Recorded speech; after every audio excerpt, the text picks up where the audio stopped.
How's it going, guys? Good. We're having a good day. Awesome. Yeah. It's great to meet you.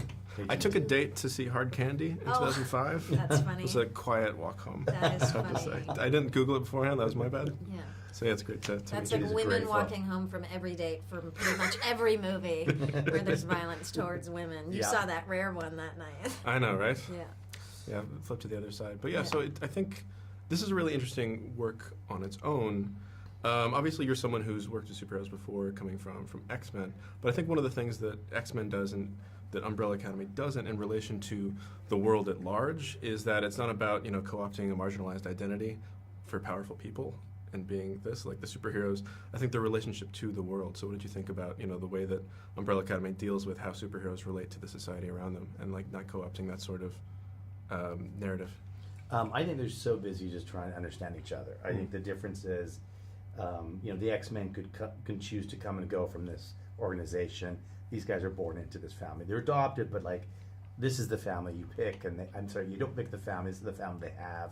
And I think their struggles initially are much more inward before it is about like, let's go out there and save the world. And they have to do it, but they just have to sort of get through the, breakfast together. Kind of thing. I think that's the difference, I mean, so what interested you about getting involved with this project? Was it the character itself, or were you interested in the world? Were you interested in like Gerard's work? Or? Well, actually, when it first came up, it was just like I got the first episode. I wasn't familiar with the comics. I didn't know, and I was reading it, and then was going to talk with Steve. And at first, I just sort of immediately was interested in Vanya.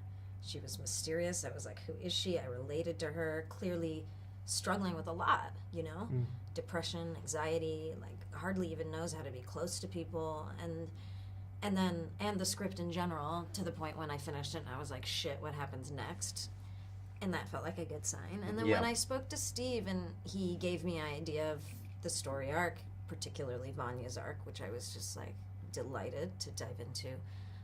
Also about how he was seeing it visually, tonally, musically, and I just was like, this sounds fucking new and cool and great and like a really, truly a fantastic opportunity for an actor. Like such a wonderful role to get to play. I feel very lucky. Well, what fulfills you most about acting at this point in your career? Because you're always someone who's taken on, different sorts of roles. So what draws you in, and what gives you that sort of feeling of satisfaction? It's a really good question. It's almost like, do I even have words for it? It has to be like a specific thing. I think for me, God, it might sound so bleak and depressing, but like with someone like Vanya, I immediately was just like, ooh, I want to explore your pain, which is a huge part of what her arc is in this.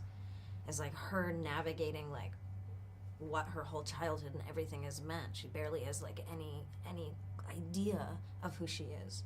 And I think that's something that probably everybody could relate to. So then as like a person, just as a person to like sort of go on that journey, and I don't know why that's so fun and enjoyable to like explore pain and emotion, perhaps because we're so always encouraged not to maybe in our lives. Yeah, I mean, I think that watching this show develop, because obviously I was someone who read the comic books when they came out. Sure. But I think it's in your character that you can see how much this has evolved from the page, especially because, Vanya, she's kind of barely there before she turns into this monster and then it gets shot in the head. It's yeah. But I think that, so how important was the development of this character in the development of what Umbrella Academy became on the screen? Yeah, sure. Yeah, no, I think it was a huge, I saw it as if, one of the main storylines of the season. I think it was very, very important to sort of, I really didn't want to do the transformation in the box that was in the comic. She transformations in a machine and she comes out. So I wanted to do a psychological manipulation and transformation. And that required a lot more heavy lifting on the page, but it's really what Ellen did to turn this amazing transformation around.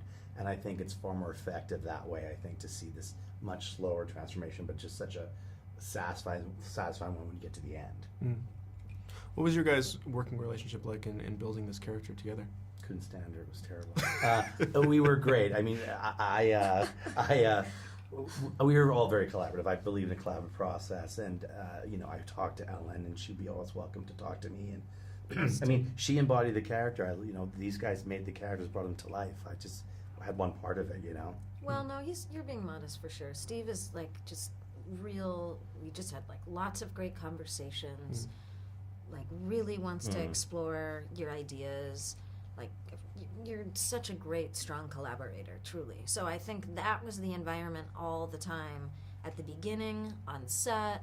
It was, yeah, you're really, really a superb person to work with. No, thank you. Yeah. So are you.